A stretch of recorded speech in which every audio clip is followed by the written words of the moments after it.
a ceasefire announced in Gaza. Before we all celebrate, though, obviously we're all going to want to see how that executes. With that, Senator Murphy, you're up, and then we're going to take that short break. Thank you very much, Mr. Chairman. That is indeed good news.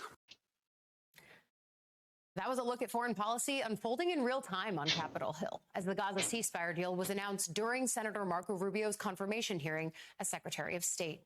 Joining us now is former spokesperson for the U.S. mission to the United Nations, Hagar Shamali. She also worked at the National Security Council and the Treasury Department. First, can I just get your reaction to the news yesterday? And please correct me if I'm wrong, but this seems like it has a lot of the same contours as the ceasefire deal that came together and fell apart back in May. Do you have more confidence behind this one? Sure, Ali, great to see you. I have a lot more confidence for a few reasons. And that's because the main reason this deal finally came together is in part because of the geopolitical dynamics you're seeing in the region. You have this, quote, axis of resistance that is now on its heels. Iran is on the defense. Hezbollah has been decapitated. Hamas has never been weaker. And after you had the fall of Assad in Syria, suddenly Hamas had no backers anymore. Without any backers, Hamas cannot exist.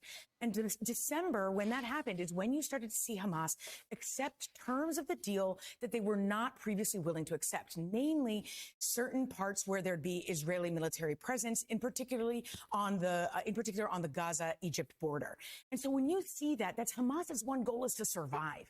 And Hamas was really the sticking point in getting to a deal. Now, I know, again, that Netanyahu's members, he had far-right members of his cabinet who were also in the way. But Hamas was really not willing to negotiate in good faith.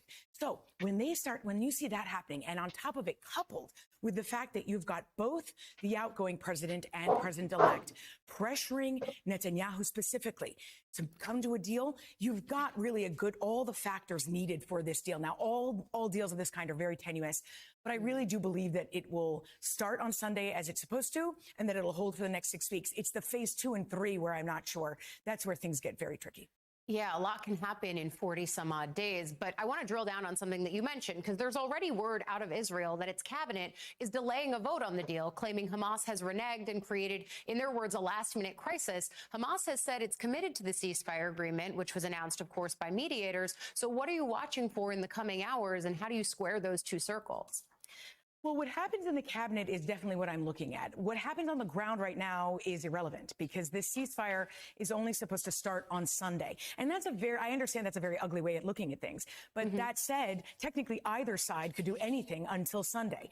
Or again, I don't want to encourage that, but in terms of a ceasefire, in terms of one party reneging, you're talking about during a ceasefire. So if Israel is saying that Hamas is reneging, then there might be something else that we don't know about behind the scenes. Maybe it's regarding a certain hostage or certain hostages, or whether they're alive or not. And when it comes to Hamas, if they're coming out there and saying that they're committed to a ceasefire, listen, this is a terrorist organization that behaves like a terrorist organization, and I wouldn't take their word for anything. But it's the cabinet that I'm going to be very closely watching, because that's where I worry things could falter.